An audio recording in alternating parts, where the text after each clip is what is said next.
Tonight, ex-PM's back efforts to save the Bali 9 duo, but will it make a difference? This is The Project.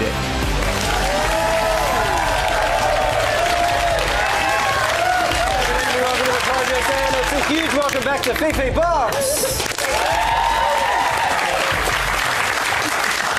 As we go to air, details surrounding the planned execution of the Bali 9 drug traffickers have changed again. It all comes as our living former Prime Ministers, 6 of them, take a stand to beg Indonesia to save the men's lives.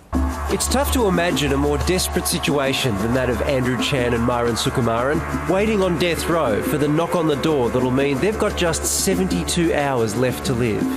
Indonesian authorities had planned to fly the pair to a remote island tomorrow morning, where they'll face the firing squad.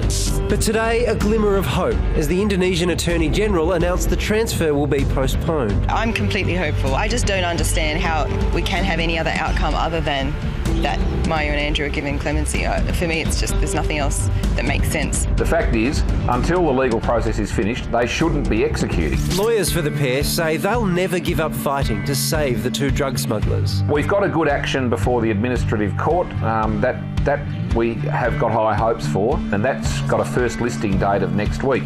Our leading politicians are also refusing to give in. I feel sick in the pit of my stomach when I think about what is quite possibly happening to these youngsters. It is not a sign of weakness to spare the lives of these men.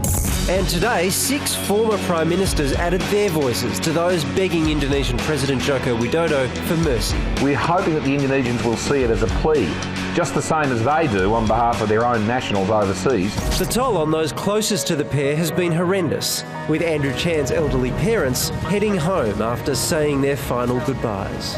It's just been terrifying, and the ups and downs, it's just been, a tumultuous kind of roller coaster. This is not a countdown to death as far as we're concerned. Until they say ready, aim, fire, we'll keep hoping, and we think the cause is just, so we'll keep believing it.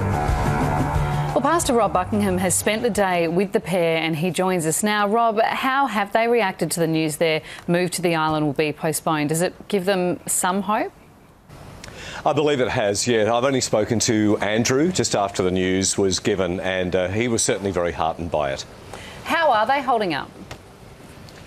Andrew's holding up very well. He's a very upbeat, positive guy anyway, so he's full of hope. Mayu is a different guy. He's very quiet, quite shy, and he's dealing with it in a much more quiet way with his family right now. Rob, what about the feeling amongst the guards and the other prisoners about the execution? It's a very different place, actually. Over the years, going into Kerobokan, and even though it's a prison, there's normally, a fairly upbeat atmosphere in there, people chatting and quite warm and friendly. And going in just in the last few days, it's a lot quieter.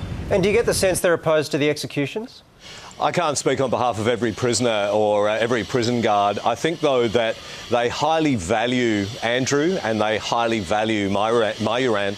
And they don't want to see these guys taken. They don't want to see them executed. I have to say, Rob, the support back here seems unprecedented. I mean, every living PM has shown their support for the 2 guys. Is that a comfort to them? It certainly is. They are absolutely thrilled with the news coming through from Australia, our former Prime Ministers, and just I think the public in general. Rob, personally, how are you coping knowing that your friends might not have long left? I haven't actually let myself go there, quite honestly, and we're just trying to stand strong with the guys and be there for them. And the prison authorities have been absolutely wonderful in letting family and friends come in, and we've just been spending time together, having some good conversations, and just, kind of hanging around, but in a positive way, not just kind of sitting around moping. Well, Rob, as always, we appreciate you taking the time to talk to us. Thank you. You're very welcome. Thanks, guys. Let's see what else is making news this Tuesday, the 17th of